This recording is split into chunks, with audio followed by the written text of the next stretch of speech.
So welcome to this conversation, which I now understand is being filmed. It's on YouTube. Bookoccino is launched, or Bookoccino YouTube, not quite what sequence it goes in, which apparently is becoming really quite successful and surprising everybody.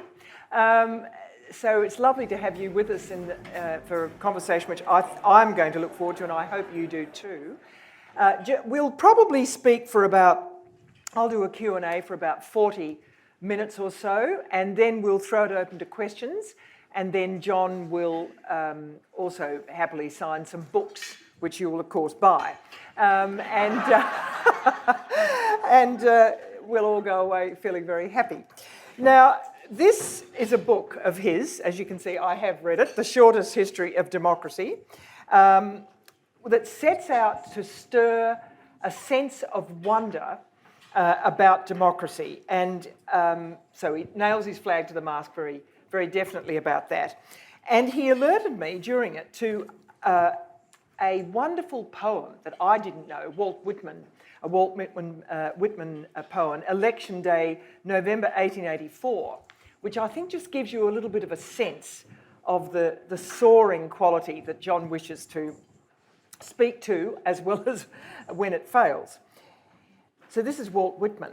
If I should need to name, O Western world, your powerfulest scene and show, I would not be you, Niagara. It would not be you, Niagara, nor you, ye limitless prairies, nor your huge writs of canyons, Colorado, nor you, Yosemite, nor Yellowstone, with all its spasmic geyser loops ascending to the skies, appearing and disappearing, nor Oregon's white cones, nor Huron's belt of mighty lakes, nor Mississippi's stream. This seething hemisphere's humanity, as now I'd name the still small voice vibrating America's choosing day. The heart of it not in the chosen, the act itself, the main, the quadrennial choosing. The countless snowflakes falling, a swordless conflict, yet more than all Rome's wars of old, or modern Napoleon's, the peaceful choice of all. Now that's part of it. And you can just see this sense that Whitman tries to grasp the essence of the doing of that choice, which is at the core of democracy. Then, having been sort of stirred by that, and by a wonderful quote that is also here on page 197. Actually, it's not that, it's 149. The Polish Democrat Adam Michnik. As a rule, he said, dictatorships guarantee safe streets and the terror of the doorbell. In democracy, the streets may be unsafe after dark, but the most likely visitor in the early hours will be the milkman. So, it's rather boosts one's morale. Then, into my email post box came The Economist this week. Daily chart, a new low for global democracy. More pandemic restrictions damage democratic freedoms in 2021. And then another one, India's democracy is not as healthy as this month's elections make it seem. It is not just sectarianism that is ailing the body politic, and so on and so forth. And they're the ones that I tend to get far more than the soaring material of Walt Whitman and other Democrats. It just does seem incredibly full of shifting sands at the moment. And as you know, the discussion around democracy is incredibly one of considerable depression. So into this comes John Keane, who founded London's Centre for the Study of Democracy and the Sydney Democracy Network. He's really, I suppose, devoted a lot of his life of scholarship, to the study of democracy. And he devoted COVID, he told me, to actually putting this down. It's a very good book. It's really, it's quite illuminating. It told me a lot that I didn't know. It has some prophecies in it that are really quite challenging. And so I think that it's time to welcome John to make us feel a little more optimistic. I think. I'll come to that in a moment. So John, thank you very much indeed for putting all your effort into this over COVID, as you sat in the Republic of Glebe, as you say. And before we do go on, though, I just want to ask you, dedicated to a C.B. Macpherson, wise teacher, modest master of words, Democrat. Who is he, and why did you dedicate the book to him? Well, Geraldine, thank you for agreeing to host tonight. I wanted to say thank you to Ray and Sally, and to this beautiful setting. This is much better than a wedding, I would have thought. The weddings can be very fine. So, yes, you are right. There are various monitoring bodies that are reporting that democracy is in an awful state. The Economist Intelligence Unit, VDEM is a Swedish barometer, Freedom House in America are reporting that there are millions of people who are really annoyed. And they're annoyed about various things. And yes, this is a book that tries to speak to our times, to not necessarily to cheer you up, but because it's a book that thinks historically about democracy, I hope not only that it surprises you with many things, but it makes you think differently about the present moment. Because the old rule is that if you are ignorant about the past, inevitably you misunderstand the present, and therefore the future. And it was my teacher, who you will not know, a very austere Presbyterian Torontonian named Bruff Macpherson, who was considered, when I was young, to be the doyen, the master of writing about democracy. It was he. I chose to go to study with him. I had a fellowship. I didn't go to Oxford. In class and colonial terms, I made the wrong decision, but it was the very best thing I did. And what I learned from him is that the past really matters. That having a sense of the past, brings the measure of things. And so this book is an attempt to tell a new story about democracy, to surprise you, to tear apart some orthodoxies about democracy, and also to show that by thinking historically about the period we're in, it's serious business. Would he be panicking? I'm sure he would be. But what I try to show by virtue of, the framework of this book, the way I narrate the history with lots of characters and events, is that actually there are a lot of things going on in our times that are positive. And we shouldn't overlook them and not allow journalists and think tanks to tell us that we're all, in a handbasket going to hell. Yes, so it is fair to say that you're not pessimistic. I'm not going to say you're optimistic, but you're not pessimistic the way others are you? Oscar Wilde once defined a pessimist as someone who complains about noise when opportunity knocks. I very much, accept that. On the other hand, we would be bloody fools to be optimists in this time. And my old joke, you'll get it because it's a local joke, is that I'm a possumist. For the in-crowd, possum in Latin is I can do. It's the pragmatic way. But a possum, of course, they come to our house every night. They fly between trees and they pretend they're dead. I mean, possumism is, I think, a very important way of thinking about democracy in these times. And that applies here too. We've got an election coming up, a great choosing day, a lot's at stake. Don't listen to the pessimists and be wary of the optimists, because things are pretty complicated and there are really serious challenges. Yeah, we're going to come to that later. And look, I don't want to get too caught up on definitions, but you do sketch 3 to 4 really types of democracies that have evolved. There's the assembly-based democracy. there's representative democracy. Electoral democracy, and then electoral democracy, you put that, okay. And then this monitory, not monetary, monitory, which is really challenging. That's your final part of your book, which is the present day, which is, yeah, that really leaves one thinking. So just, if you can just sketch that for people, because I think that sense of movement is very interesting.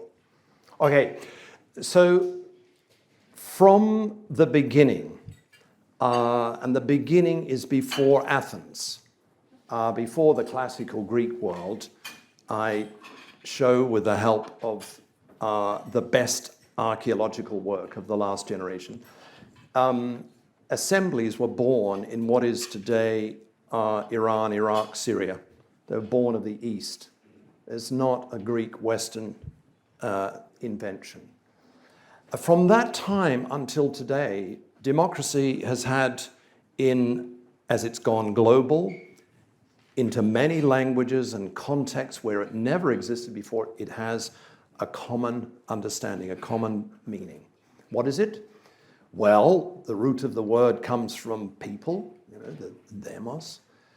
But the idea that runs through all of these different phases, these ages of democracy, 3 of which are sketched in the book, is that democracy is a way of life in which people, flesh and blood people, think of themselves as equals, entitled to dignity, to freedoms, who regard their fellows as entitled to govern themselves, good enough on earth to govern themselves. So self-government of people is, with equality, is the basic principle. Now, you may not like it, you may be skeptical of it, but the onus is then on you to say, why is it that some people are by birth or are God-given in their superiorities? Democracy is a challenge to that basic idea. But that's the generic theme. That's the theme that runs through its history. But what's remarkable is that several times in its history, it was reimagined. And the first period is a couple of thousand years ago. We know most about the case of Athens, and I call it assembly democracy. What was democracy? It meant self-government of people, men. Women were confined to households. And slavery And slavery.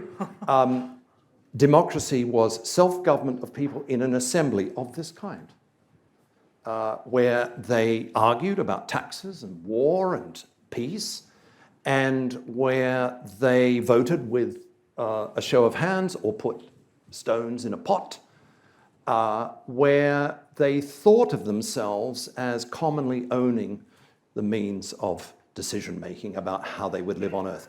Assembly democracy. But that wasn't the first. That's because you scuttle a few myths there. You say that, in fact, you think it all began there, but it didn't in your view. It happened further to the east, and we now know, thanks to a Danish archaeologist, his name is Thorkild Jacobsen, probably you never heard of him, but in the 1930s he was the one who did the path-breaking field work in Syria, Mesopotamia, where he discovers all of this evidence of assemblies being a really important... Predating. Yeah, by a couple of thousand years. And those assemblies traveled into what is today the Indian subcontinent, and they also were transported through the Phoenician world into the Greek world. And as I say, at one point, the Greeks had the cheek, to claim it as their invention, as a Western, contribution.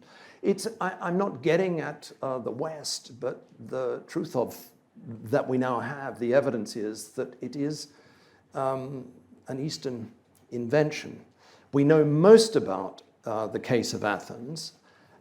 It was eventually destroyed by war, and assemblies petered out. The spirit of assembly democracy is still alive today in public meetings. If you go to your local government or council meeting, you will have a sense of what it meant to the Greeks.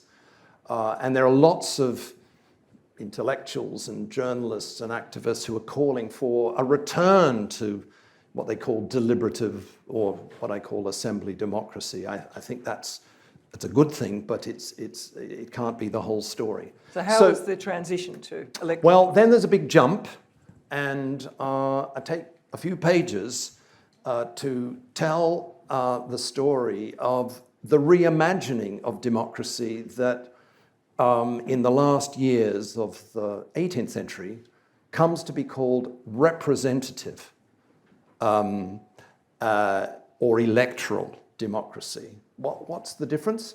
Well, the Greeks, the age of assembly democracy, self-government of the people in smaller assemblies, did not know political parties. They did not know periodic elections. They did not know freedom of the press. I mean, they had no word for representation. So what was born with a lot of influences that went into it, what was born, Geraldine, was a new understanding of democracy as centrally to do with elections.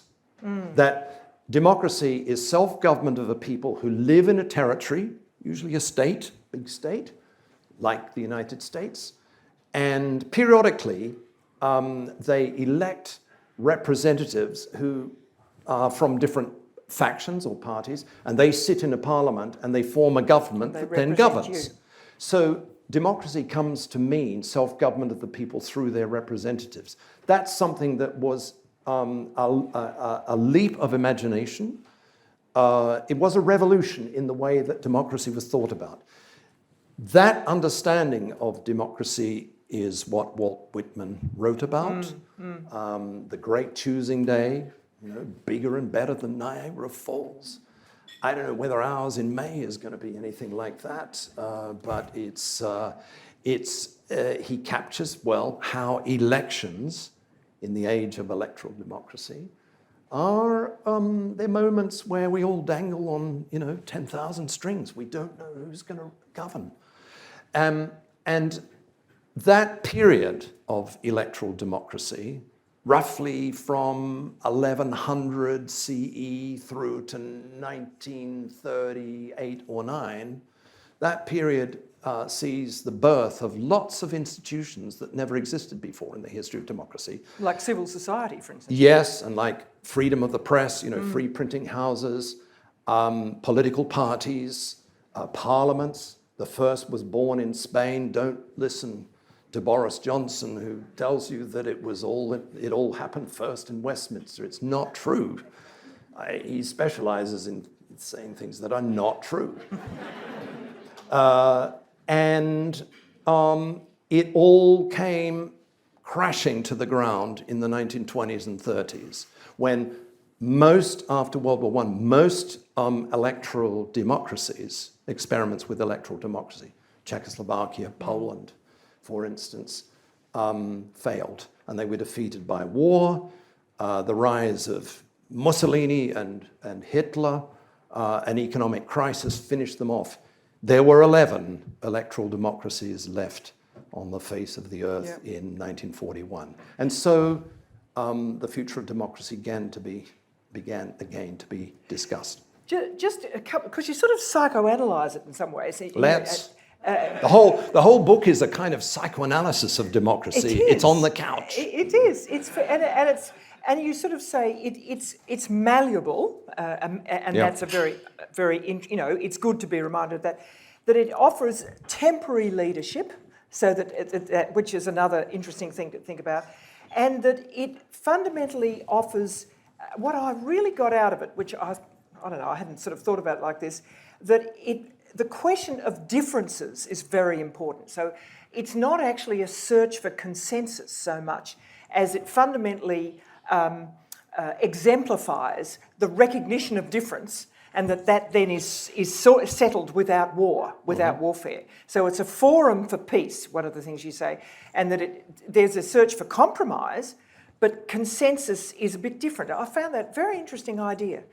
Yes, and there is, through the book, the story is told of how the ancient assembly democracies yearned for unity. Yes. They didn't like factions, and they did not know political parties.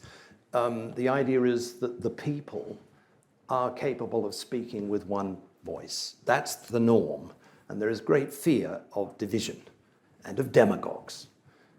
It is thanks to the invention of the second type of democracy, electoral democracy or representative democracy, that parties and factions and differences of interests come to be legitimate. The American Constitution writers, those debates are fundamental about that. I mean, it's a complicated story, but they basically say a democracy, for the first time, they say a democracy is a polity, a political system, a form of self-government where people recognize that they're not agreed and that there are differences, and that if we don't want civil war, then there will have to be compromise within the framework of the institutions we have. I would say, and I try to say in the book, that we're living in a third age of democracy. Let's talk about monitory democracy. Not just yet, because in which actually that whole idea that democracy is a friend of difference comes to be even more important. So it's not only, the political party competition is cool, but the society, it's said by Democrats, is differentiated. Multiculturalism is a case in point. We are not agreed. We speak different languages. We have different perspectives. And a democracy is, a form of political system that enables those differences to surface without civil war. And that puts a lot of burden on people to accept. The United States at the moment is struggling with that problem centrally. That particular problem. But it's interesting, you say empires, interestingly, played a strange role in transforming the political geography of democracy. How so? Well, I'm from South Australia, where, of course, all the great intellectuals come. You are from the West, and we had convicts, you didn't, I know. That's the point. It stands over us. No, one of the really interesting things that is, it could be better developed in the book, is that empires were incubators of different forms of democracy. And see, I found that fascinating because it suggested to me, I don't think you actually say this, that actually you do need often a very strong sense of power that is unquestioned in order for all of these blooms to occur below it, which is sort of, vaguely uninviting at the moment. Yes, although if we look, say, at the British Empire, of which, we're children, most of us, it was saddled with the problem of how to rule at a distance. And you can do that with troops and, firm control. The Nazis tried to do that and it failed because it breeds resistance. Or you can allow a measure of self-government, self-determination at a distance. And so the colony of South Australia is an example where the middle classes get the vote in England after threatening revolution. And in 1832, that's formalized, and a few years later, the colony of South Australia is founded with streets, named after all these middle-class Democrats. Grote, for instance, one of the great champions of the secret ballot. And it's a great paradox. There's another example in Canada, in Quebec, where the British feared that the Quebecois would, go independent or join the United States somehow. In Quebec, French Catholics got rights, cultural rights, and the right to vote. Women got the right to vote very early. Why did the British do that? In order that they wouldn't rebel. So it's a paradox that empires can be incubators of democracy. One of the big questions that runs through the end part of the book is, how does the United States measure up to this? I think the short answer is badly, and I think that that's a long story. Maybe you want to talk about it. But, Iraq How did democracy go there? Oh, swimmingly well. It is an empire. There are 3 democratic empires in its history. 1 is Greece, Athens, 2, revolutionary France, and 3, the United States. All of them, the first 2 declined and collapsed. And the question for the future of democracy is, what role is the United States going to play? Well, what about populism? Because you have this great line that populism is a serious autoimmune disease of democracy. And so just develop that for us a little bit, please. Well, it's a great question, and it's been much discussed in the last 5 years publicly. We're living through a period, not for the first time in the history of democracy. Athens had to confront what would be called populism.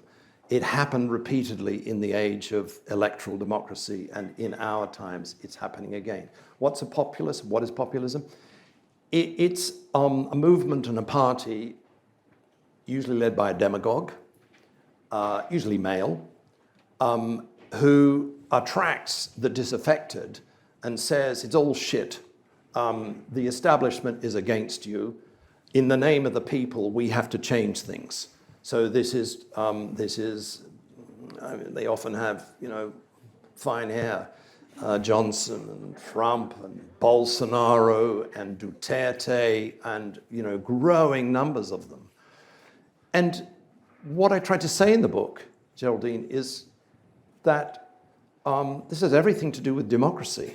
What could be more democratic than, leaders who appeal to the people? Because surely the people are the foundation of authority. The consent of the government. But what they do in practice is slowly or rapidly destroy democracy because they concentrate power around them. They don't like independent judiciaries. They don't like independent watchdogs. They want to manipulate electoral systems. And if need be, they get their followers to storm assemblies. Does that sound familiar? It's a real threat to democracy, and it's going on in India, about which I wrote a book with an Indian colleague in the last year. But the interesting thing is, just before we get to the last bit, which is the monitory democracy, it is at the end of 45, as you say, there were fewer than a dozen democracies remaining, and you had the unbridled capitalism was having to be dealt with as well, and yet then there was this profusion of democracies. I'm always sort of seeking out where entities hang on for grim death. I think about this in the ABC at the moment, sort of thing. You hang on for grim death, and it's worth hanging on. Now, there must be something in that. That's clearly animated you quite a lot. This amazing rebirth. Well, frankly, much more than rebirth of democracy. It was like a complete sort of recrudescence of democracy. Yes, it happened in the 1940s, and I was barely born, so I don't remember very much about it. But I've looked at that decade, and it is an astonishing decade in which democracy, its spirit and substance, is on its knees. Yeah. 2 wars, massive economic crisis. The rise of military dictatorships, the return of some monarchies, and of course totalitarianism. Calamities, absolute calamities. Totalitarianism in Japan, Italy, Germany. And it's in that decade that the small d Democrats globally, Ambedkar in India, Americans, Europeans, it happened here too, begin a global debate. And it was the last great, which I describe in the book, the last great discussion of what democracy means and where it should go. It was in that decade that the reimagining, a second reimagining of democracy happened, so that the consensus that developed, this is strange for you, I expect, but it's why I've tried to write a history that tries to change your picture of where we are at the moment. It was in that period that democracy, it was agreed, should continue to be free and fair elections periodically, to elect governments that had access to taxation resources and would protect people and build welfare states and so on. But it must be much more, because elections, it was widely said across the political spectrum in that decade, elections were, of course, the medium through which the Hitlers came to power. So here on, democracy had to protect itself against demagogues, against fascists, against populists. And the way to do that was to build flanking institutions. So to build a whole different ecology, a new ecology of institutions, watchdog, barking dog institutions, human rights networks. There are more than 100 different types of institutions, truth and reconciliation commissions, integrity bodies, anti-corruption bodies. We don't have one nationally here. And so this the is idea, monitory. So the idea is that what's needed to prevent the abuse of power and the destruction of equality and people's abilities to govern themselves and to live in dignity, what's needed is a permanent watchdog monitoring of power. Public accountability becomes hugely important, and in a way that never existed before in the history of democracy. So that we live in an age of scandals, corruption scandals, exposés. You know, the consortium of investigative journalists delivers us reports about Pegasus, and we realize that there's an Israeli company that's spying on people. Or Cambridge Analytica or things like Cambridge Analytica. I like to talk about Dieselgate, Volkswagen. You know, in 2015, the CEO was forced to resign. They lose billions. Many hundreds of millions of Volkswagens are returned. How did that happen? Not because of elections and political parties and parliaments, but because a research group at a university in Virginia found out that they were cheating. But you cover this. It can get then to that sense, it looks like there's disorder everywhere. Yes. And incompetence. And that It's the rowdiest. It's noise. That's exactly is. what Grace Tame said yesterday. She wants to make it. But, you know, is that in the long run, that notion, don't people have to have a sense that there is competence at stake?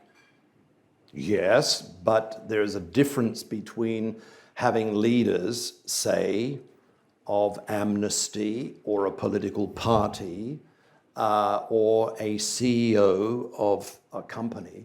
There's a difference between leaders who are open, honest, ethical, and prepared to listen on the one hand, and corrupt, dissembling, you know, cheating, bastards. But I don't think I'm on the other. electing saints. I'm not electing saints. I don't want saints to run. I want competent people whom I assume will have to make compromises and trade. Yes. That's what I want in my leaders. Yes, I guess we all do. And we I also... don't expect them to be perfect.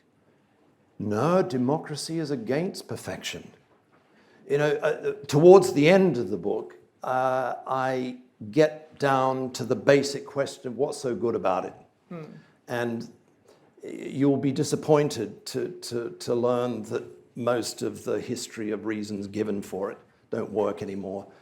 You know, it was thought, for example, by Protestants in Europe, in the Low Countries, right through to the 19th century until today, that democracy is a God-given ideal, and you scratch a little bit and you find it's a Protestant ideal, and that's bad news for Catholics. Vox populi, vox dei. Yeah, all that. It's bad news for Catholics and Hindus and Taoists and others. But what I say in the book is that thanks to that 1940s reimagining of democracy, the spirit of democracy is, yeah, people are good enough to govern themselves. And they must aspire to being equals and extend dignity and accept differences, but they have to be permanently on the lookout for scoundrels, crooks, as Lin Yutang, a Chinese writer I quote in the book, said, because power is, an aphrodisiac, and it does things to people. And the Democrat, small d Democrat, is someone who both thinks on the one hand that we're good enough to govern ourselves, and we don't need tyrants and we don't need dictators, but always at the same time on the lookout, helped by monitoring bodies, watchdog bodies, to prevent corruption. It's a precautionary understanding of democracy. And I think in these years of the 21st century, it becomes more and more important. There are a lot of dangerous things going on. You've got an interesting, thinking of democracy as a shape-shifting way of protecting humans and their biosphere against the corrupting effects of unaccountable power reveals its radical potential. The defiant insistence that people's lives are never fixed, that all things, human and non-human, are built on the shifting sands of space-time, and that no person or group, no matter how much power they hold, can be trusted permanently in any context to govern the lives of others. Did I write that? You did write that. You Oh, did write what a that. mouthful. Ambitious. The other thing is about the ability to persuade, because it seems to me central to that is that business of saying that that you don't just arrive with your idea and it's taken up. You engage others who might have very different ideas indeed. Yep. And this has been a very interesting thing, because you make the point that through that big 40s, or reimagining after the calamities, you had people like Edward Louis Bernays, Sigmund Freud's nephew. He was among the founders of opinion polling and public relations. And he had this idea called the engineering of consent. But this is as early as 1928. He said, the conscious and intelligent manipulation of the organised habits and opinions of the masses is an important element in democratic society. Those who manipulate this unseen mechanism of society constitute an invisible government, which is the true ruling power of our country. We are governed, our minds are moulded, our tastes formed, our ideas suggested, largely by men we've never heard of. It is they who pull the wires which control the public mind. Oh, that's a dreadful quote. It's a sort of... Yeah. At the moment, that might seem, particularly with social media on the march so much, I find that quite forbidding, to be honest. Yeah, you can read it in two ways, and I'm glad you picked up on it, Geraldine, because it was put there to... it was like put a pin in the bottom of readers at that point, if they're getting tired. Fascists like that work. That's Goebbels' view of how you govern. You do wire pulling, and you do it through the most sophisticated means of propaganda, through film, through radio, and through newspapers and other outlets, through rallies. You engineer consent. But you can see it in another way as a permanent danger in the age of mass media, where if a group gets its hands on that media, it can actually go a long way in manipulating opinions in the name of the people. And ask Vladimir Putin, what he thinks about that, because he's rather good at it. Well, indeed he is, and he's got Navalny in prison because of it. I suppose what I take away, strange enough, is something ever so slightly different to what you're emphasising, which is that, I've spoken to enough politicians who say, I have to put so much effort into winning that argument, against the odds, and I won't do it. I haven't got the energy or the time or the political capital to do it. And if you look back at Australian history, people like Evatt, who basically won the argument against Menzies back about banning the Communist Party, which, basically Evatt really lost his leadership and the poor old Labor Party suffered because he put everything into rebutting that vital referendum. And Menzies lost by something like 0.7% and said I'd learned a big lesson about democracy.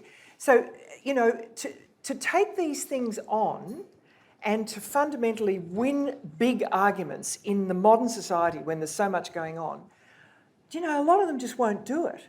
And we end up with a reduced level of conversation in the public mind, which I actually find quite troubling. It's not quite as you're describing it, but it's a different type of torpor. Yeah, with a lot of wire pulling going on. Well, it's laziness, though. It's not so much the wire pulling, it's that they think, how am I going to govern in the normal course of events if I've got to go out there and constantly win that argument? I won't do it. Well, I'm old enough to have witnessed, in this country, a transformation of leadership. And this is not nostalgia, but once upon a time, there were leaders who were deeply dedicated to office, who had a great capacity to listen. They were energetic and they knew the rough and tumble of politics. They had a strong sense of ethics and they were prepared to put everything into winning an argument and winning office. It's not a party political point. There were liberals and there were Labour people. They had courage. It's in short supply today in many parts of the political spectrum. And of course, they had a touch of arrogance about them. I had the great pleasure on the eve of his 90th birthday to bump into Gough Whitlam in the House of Parliament here. And he was alone. He was in a wheelchair. He was alone with his mind as I seized the moment and I went over to him and said, Gough, could I say a couple of things? He said, sure, who are you? So I told him, he said, you're from the University of Sydney. They're all up their own arses there, I hear. This is Gough Whitlam. I said, I wanted to ask you a question, Gough. There was nobody around. I said, 90th birthday next week. Do you think about your maker? Might be a strange question. He says, yeah, I do. And I can tell you one thing. When I meet him, I'm going to treat him as my equal. It was so Gough Whitlam, who you may know, I was called up to go to Vietnam and it caused a great family rumpus because I refused and he got me out of it in 1972. It's not a pro-Labour point, but it is that period. If you look at that period, it is a period where there is a tranche of politicians, it was Dunstan in South Australia and so on, who actually had those leadership qualities. They're not professional wire pullers, they're not lawyers or marketing people, and they really have a sense that the public good is important. They're in short supply at the moment, and I expect we're going to have some surprises in May because I think there will be upsets, and I think the upsets are in part to do with this problem that the political classes become complacent and Would rather you like haughty. to be in politics at the moment, though? It wouldn't be an easy place to be. Oh, of course not. No. It really wouldn't be with the social media the way it is. I think it makes for you make the point. You sort of say get used to it. It's another form of monitoring democracy. So there's this constant sort of round robin of, they're not debates, you see. They're not debates. A successful leader now has to, in this age of monitory democracy, where elections plus public monitoring are, the norm, has to be able to win elections, but they also have to be able to play the game of public, watchdog bodies. And that means dealing with journalists, and it means dealing with independent think tanks, and so on. It's a period where they're in short supply, but have a look at what is going on. Perhaps it's of no interest, but it's in this direction. Have a look at what is going on in Chile at the moment. It's a new government, young. It has all the qualities of a kind of ethical leadership. They're changing the constitution, etc., and a sense among millions of disaffected Chileans that there is actually hope again to restore, integrity of the polity. Right. One thing's for sure, Geraldine, you don't have to just follow what the truckers are doing in Canada. There are growing millions of people in actually existing democracies who are pissed off. And that's very bad for democracy. Yes, and we'll see quite well. For me, what I take away is the AEC, the Australian Electoral Commission. My God, what a precious Yes. entity that is in our life. It's a monitoring body, by the And way. well, yes, I suppose it is. I was going to say it was more Its of job is to monitor elections and to prevent their corruption. I think we were the first, like the secret ballot is the Australian ballot. We devised that, and I think the whole management of elections, I think we all might have almost also led the way there too. Is that right? Australia was, short Which is answer, really yes. something, I think, really quite something to behold. It's a great irony that the Brits allowed male enfranchisement very early in the 1850s. Victoria, Tasmania, South Australia came later elsewhere, and allowed written constitutions decided by male franchise. And later, of course, women struggle for the vote and get it. And what's interesting is that elections in that era became one of the hallmarks of democracy here, and it was reckoned, rightly, that you needed to have compulsory voting because it would take the uncertainty of how you measure votes.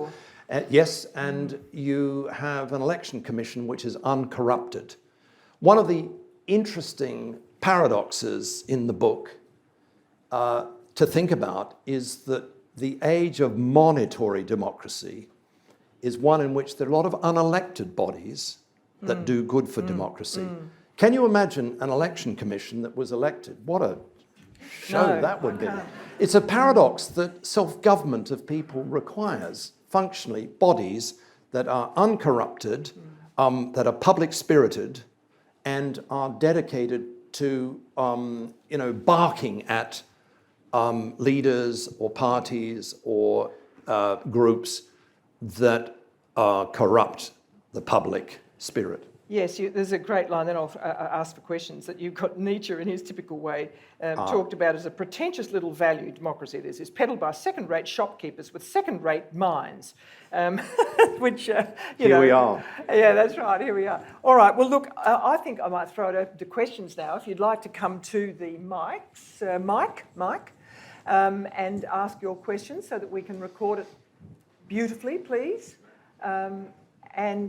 Yes, if you'd mind, can you move over to ask on the mic? Thank you.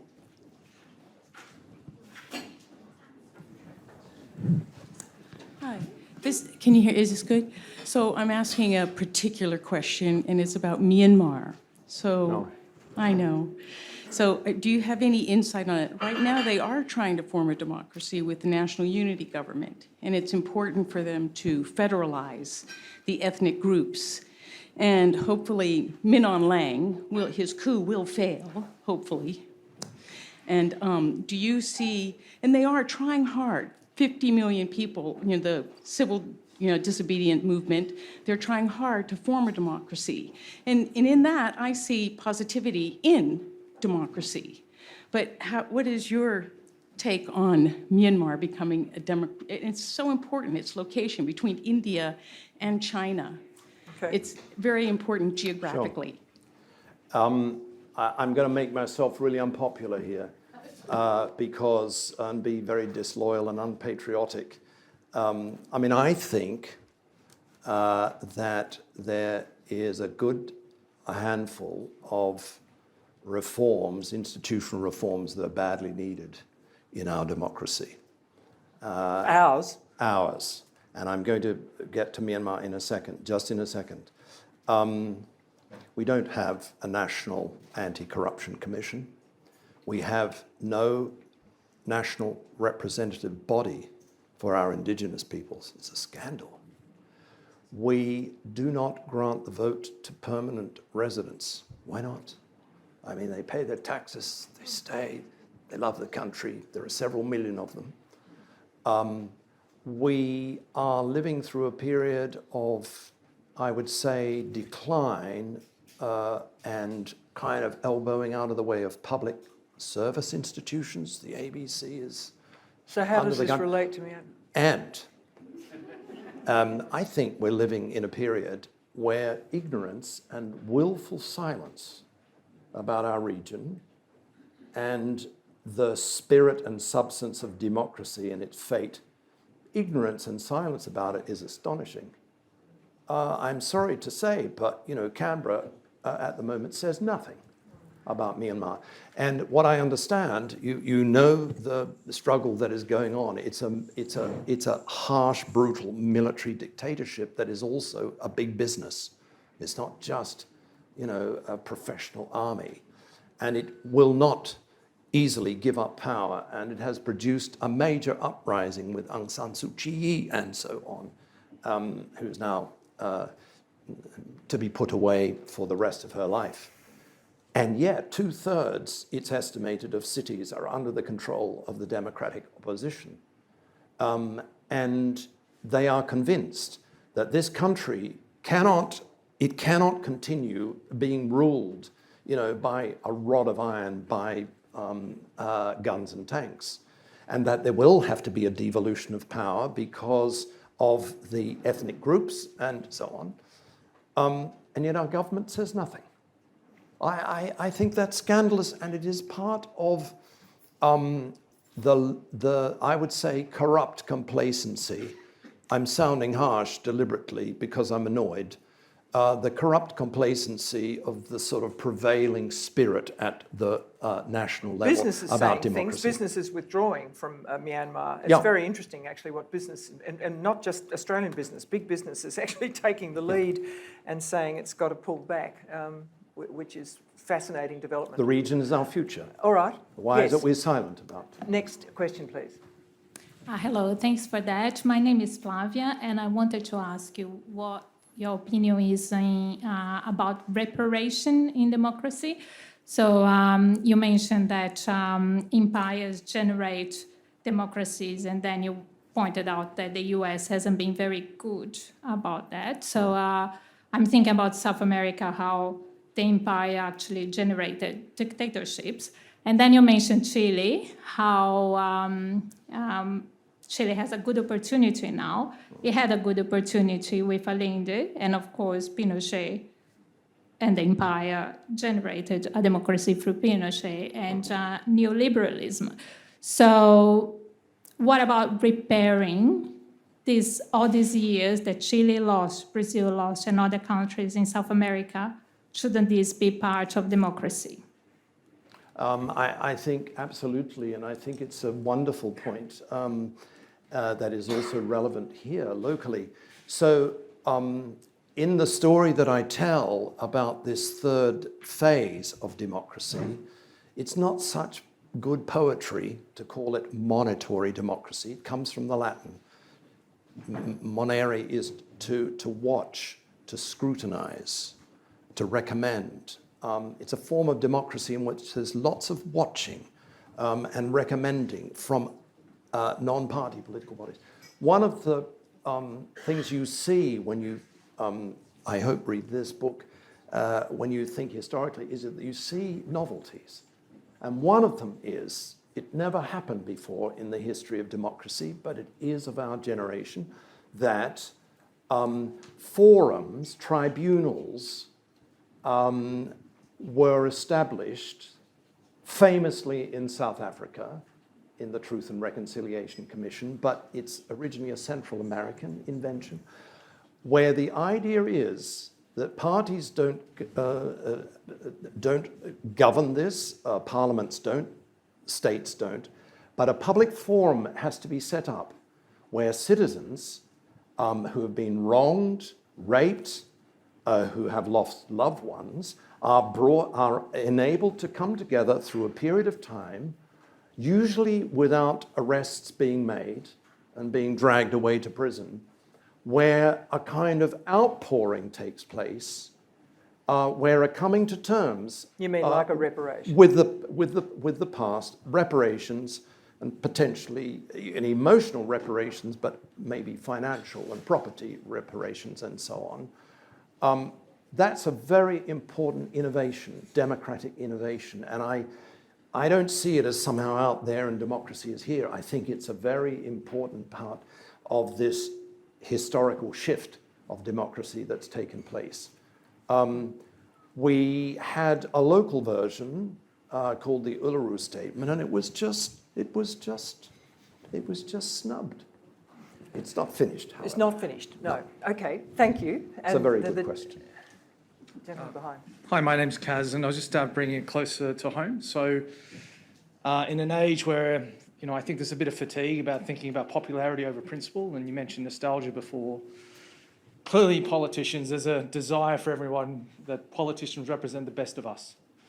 So as you look forward to the election now, what would your advice be firstly, to the voters who have historically voted along bipartisan lines, to be open to the idea of independence?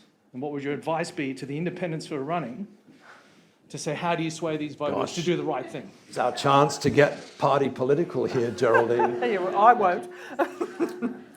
I think you read the tea leaves well.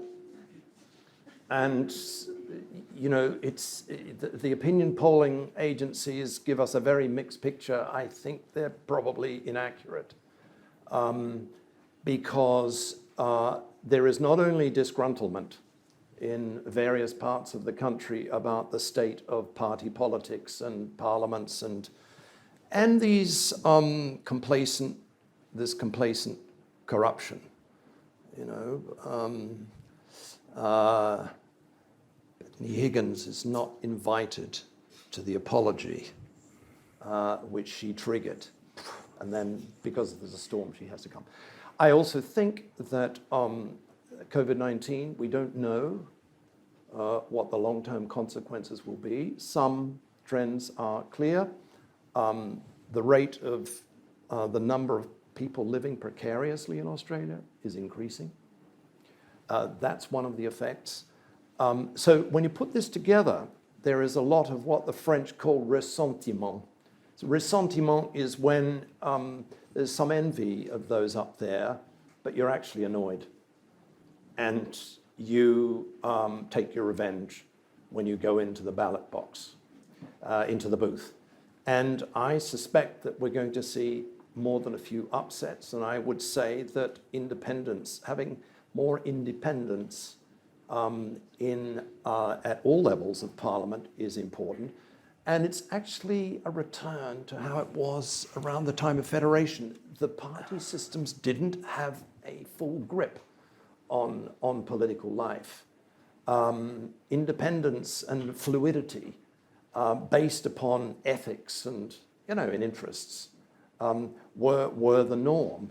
In a way, we need to get back to that, but a clean out of a lazy party oligopoly system, I would say, is not only an Australian issue, it's on the agenda in practically every actually existing democracy. It's interesting, I was talking to Anthony Green the other day at the ABC, and he said that, I was asking precisely this. I said, how do you think the independence will go? Because Anthony's typically very wary about overcalling independence because over the years, he's watched headlines appear, etc., but the machinery behind them is not is not up to the mark, and so he watches that he said, look, people misread. There's still an enormous amount of predictable voting in the Australian elections.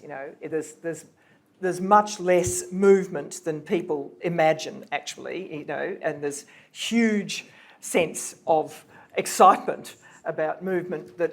Really, he said, if you look at it closely, it possibly generates more than is necessary. But he does say, that like America, he just said to me the other day, America really is a two-party system. We are not. We never have been, actually. So people talk about the two major parties, but it's always been more fluid than that. So, and one thing to add, I think, Geraldine, is that if you look at the statistics from 1949 in the Senate voting, you see that there's a steady, permanent increase in the number of senators who are not from the two main parties. That's a very significant trend, and I think that will continue. And so we have to put up with the populists and, those who really have an obsession with gambling and so on. They wear slouch hats and so on. But that is democracy. And the problem, I think, is in the lower house. And I think that at the moment, my sense is, I don't know what Anthony says, but I think the level of undecidedness is probably higher than it's been for some years. I don't know. I just want to go to the lady behind you, but you made a very good point about people seeing the best of ourselves in politicians. And so I think that's a very interesting proposition. Mm-hmm. I'm not sure we might take that up if we have time. Yes, please. Hello, so I'm Sophie Scomps, and I've been fascinated by your talk because I actually am the independent here for McKellar. But thank you. Look, it is an exciting time, and I'm not going to use this as a soapbox moment or anything like that. But really, a lot of us, who are behind this, really feel that a strong democracy needs the participation of its people, and that the number one thing is listening. And so that's what we've been trying to do. But I just was wanting to hear your sort of opinion on the whole Voices for Voices of movement and the community independent movement as well, that Cathy McGowan is the matriarch from Indi. How you feel about that? Does it fit into your monitoring? No, it's not. Yeah, it's the idea that I develop in the book in this post-1940s phase is that elections continue to be incredibly important, and therefore the quality of leadership and parties that are responsive to citizens, parliaments that are uncorrupt, parliaments that are and governments that are checked by public watchdog bodies, not only the courts, but integrity bodies. It's all very important. Again, I think that your question, I dodge slightly the how can I say, the policy advice I would give. I would say your question raises the very big issue of what counts as a good leader. And a good leader is someone, Archbishop Desmond Tutu used to say it all the time, a good leader is someone who knows that bossing and bullying people, manipulating them, is not cool. The good leader is someone who knows that you do not drag people by noses, you persuade them. And he called it persuasive power. And for that, you have to have narrative intelligence. You have to be able to, do what Obama did at his best. You can talk to people and you persuade them that ideals are really important and things can change. And you do so as honestly as you can. And yes, you get caught in jams, but you apologize. I find it astonishing that that leaders, I mention no names, just don't apologize anymore. Where does this come from? I don't know. This is a corruption of good leadership. So may the independents, live long if they bring back, that spirit that, yes, people have to be listened to. Yes, we are equals. Bossing, bullying, manipulation are not cool. And yes, we elect you and you don't elect us. That is a basic principle of, monitory democracy. Thank you. And I might run as an independent at that rate. just a couple more, please. Right. Thank you, convener, and thank you, John. I thoroughly enjoyed the talk. My name's Wei Yi. I have a question with regards to consensus and differences. So in the talk, you made a comment that democracy is a friend of differences. So if that is what you've said, how do we perceive otherness? Or as you describe democracy as a way of living, so how do we perceive other ways of living?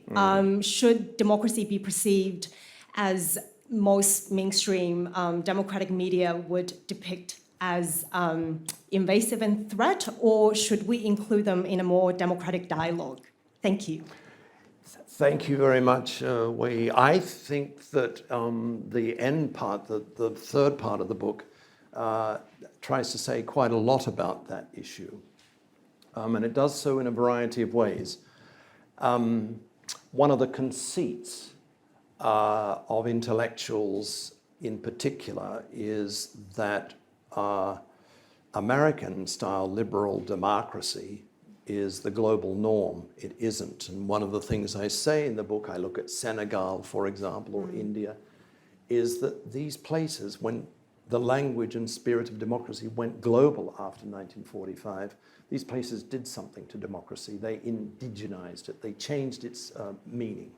So to be a Democrat is to grasp that the American model is not, it's in a parlor state at the moment. It has an opposition party that's committed to destroying democracy. It's not the norm, and that we should pay attention to other forms of democracy in Myanmar or Taiwan, for example. The second thing is that difference means that you've got to have a civil society underneath governing institutions in which the principle is, you all live it, the principle is that social life is quite complicated and you meet people with whom you don't agree and you have different skin color and tastes in food and music and everything else. So democracy is it's a great laboratory test for the coming to terms. It's the shape-shifting you talk about. It is, yes, and that is on trial at the moment. You can see that there are actually existing democracies where that second point is undergoing a sort of crash dummy test. To be blunt, in the United States, the Republican Party is primarily now driven in its desire to declare elections corrupted and to get its hands on power. It's driven by a social base that cannot accept that America has become a multilingual, multi-faith society. So that's the second sense in which democracy is a kind of ongoing adventure, an experiment with coming to terms with difference. It also implies, thirdly, that uncorrupted elections and parties that are more representative of people in the diversity is essential. And finally, the tricky bit is how do, as lovers of democracy, how do you decide when a particular interest, a particular group with a particular identity is threatening of democracy? That is a question that was much debated in the 1920s and 30s. It's back on the agenda. And it's been amplified by social media. We could have another session on that. But democracy cannot mean ethically, it cannot mean the acceptance of all difference. This is naive. Now, because there are anti-democrats who would like to destroy it. Goebbels famously said, Hitler's minister of propaganda, that the lovely thing, the really good thing about democracy is that it hands its enemies an opportunity to destroy it. That's going on in actually existing democracies. The formation of parties, movements, and groups that are in love with their horns and blasting, fumes into the air, terrorizing neighborhoods for the sake of liberty. They haven't won yet. No, they haven't. They haven't. I've just got one last one before I invite people to buy your book and talk to you. Yes, please. Well, thank you, John. Very interesting talk. My name's Russell Lansbury. Do we have a problem in the Anglo-Saxon world? Albeit we've got big differences between the US, Australia, Canada, in the political system, nevertheless, it's a kind of winner-takes-all approach, as opposed to the German, Nordic countries, where there's a lot more compromise. The grand coalition that the Germans have been able to have. In most of the Nordic countries, they don't rule as one party, but as a coalition of often quite differing parties. Should we be looking at a different set of institutions when it comes to democracy in the Anglo-Saxon world?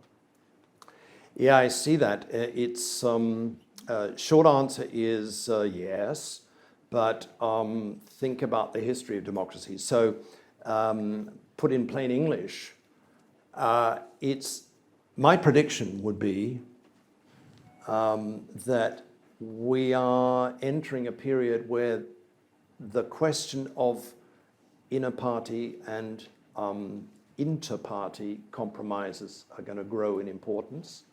And I think that the grip of a two-party system is waning. And so whether it's in the form of the House of Representatives versus the Senate, I mean, it's already going on, but I think compromise of the European type is going to become much more the norm. The Churchill, dream or the Thatcher dream of a big majority, a thumping majority that then can do anything it likes, is fading away, and I think that's a good thing. Well, Boris got that, and look what's happening. Yeah, exactly. And the second thing is, if on my reading, you may not accept it, but don't forget that for a generation, every actually existing democracy has hatched new institutions that are not centered on elections and parliaments. And those institutions when they work well, keep their eyes on governments and the compromises that governments form. What am I talking about? Independent courts, human rights bodies, amnesty. The greening of politics can't be understood unless you take into account these types of monitoring institutions. Most of them are incubators of new ideas and new principles. So yes, those Dutch-style compromises are of growing importance, probably in this country. But what we're lacking here is there are too few watchdog bodies that actually bark at governments and keep them on their toes. But if you're German or French, you understand the importance of those independent scrutiny bodies. Okay, now I'm just conscious of. I just want this last gentleman. Ray has told me I must be democratic. Right. Yes, do go ahead. Having lived through 2 Trump elections firsthand. All right. And everything that you said about American, I'm the one over there going, amen. God, it's so screwed up. It really is such in bad shape. Sadly, that infection is creeping into this country, as I see, and it's also creeping into the UK.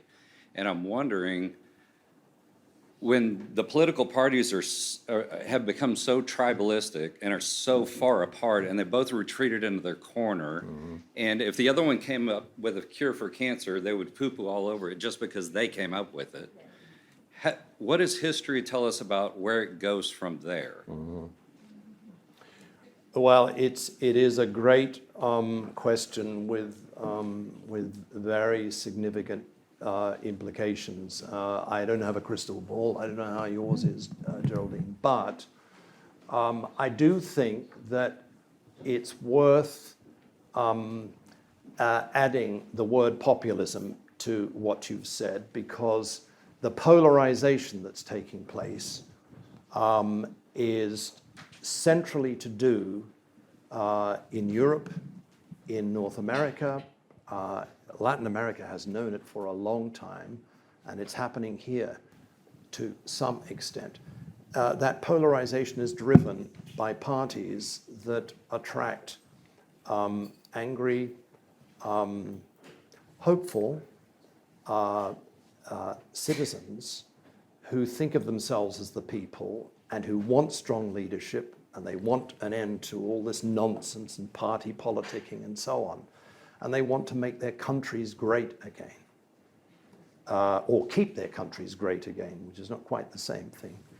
And so the question that you could find some answers to in this book have to do with populism. How was populism dealt with in the past? Because it is a recurrent feature in the history of democracy, and typically populists led by demagogues destroy power-sharing self-government. Although you say sometimes you need a tragedy to actually be the circuit breaker, which is terribly hard to hear. Yes. You need calamities to shock everybody rigid. Yes, and this may be one of those. I know, but it wasn't enough of a calamity. So in these, we've talked about 3 ages, and I won't go on. There's no time for a lecture. It's time for drinking and looking out to the Pacific. In classical Athens, interestingly, there were mechanisms for dealing with demagogues, and you'll like this. It's talked about in the book. It was a mechanism called ostracism. So every year in Athens, there was a vote to decide who was the most popular potential demagogue. And the winner, who was the loser, was sent into exile for up to 10 years. That's called ostrakismos. So that's one way of doing it. Second is that it happened again during the era of electoral representative democracy. And there were attempts to prevent demagogues. The American Constitution writers were profoundly aware of that problem. They were. And a federal system to divide power, a written constitution which they could not legitimately tear up, a multi-party system, a civil society. They were the weapons, if you like, for preventing populist parties from wrecking the show. We're now faced again with that problem, and I'm not a party advisor, but I would say there are two broad principles for dealing with this division driven by populists. One is to ensure that elections are free and fair, and the vote is universal, uncorrupted. Look at what the Republicans are doing in the United States at the state level. They've been doing it for 30 years. They are dismantling the historic struggle for one person, one vote. So that's one thing. Get money out of politics. Make sure that election commissions function well to scrutinize. And the other is to make sure that you build and nurture, retain watchdog monitory bodies, high quality investigative journalism, courts that are robust, independent watchdogs that guard human rights or guard biomes that are threatened by some mad anti-environmental. John, we're going to So stop. We're going to stop now. That's broadly, I think, what's to be done. No, I don't think you should stop. I think you should go. That was fantastic. I mean, wow. Geraldine and John, that was just an extraordinary evening.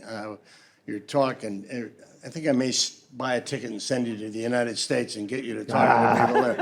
After, of course, the one thing I agree with is to give permanent residents of Australia the right to vote. Not you. When the U.S. takes it away from me. And the other thing is, the only thing I'd say about Trump and all that is just one thing, and we won't go into it, is people were really pissed off. And when people ask me, why did Trump win? One of the things, it may sound simplistic, people were pissed off in America. Liberals, conservatives, everybody was pissed off. And they saw Trump as a savior. And they saw Hillary Clinton as a continuation. But we won't go into American politics. John, we've got a stack of your books over there, but after that talk, I'm really worried that we may not have enough. John will sign them. Just want to make a couple of other comments. This will also be on Bookoccino YouTube, which Geraldine had mentioned, which is something we started, and we have the China Night on there, and we will have this on there. And I invite you all, invite in quotes, a euphemism, to subscribe to Bookoccino YouTube channel. It's your way of helping us. The more subscribers we get, the better off we will be. We have an event coming up, which is Ben Quilty in 2 weeks. And we sent out an email yesterday, and a testament to the variety of the interests of this community. I think we've sold, I just looked, and we'd already sold 90 tickets in the first 26 hours. So we look forward to seeing you at that, and we have lots of other events coming up. Now, while John signs book, if you want to buy a drink, the bar is open. And thank you very much. And again, Geraldine, extraordinary job, and I'm never surprised at you. You're such a great interviewer. And John, thank you.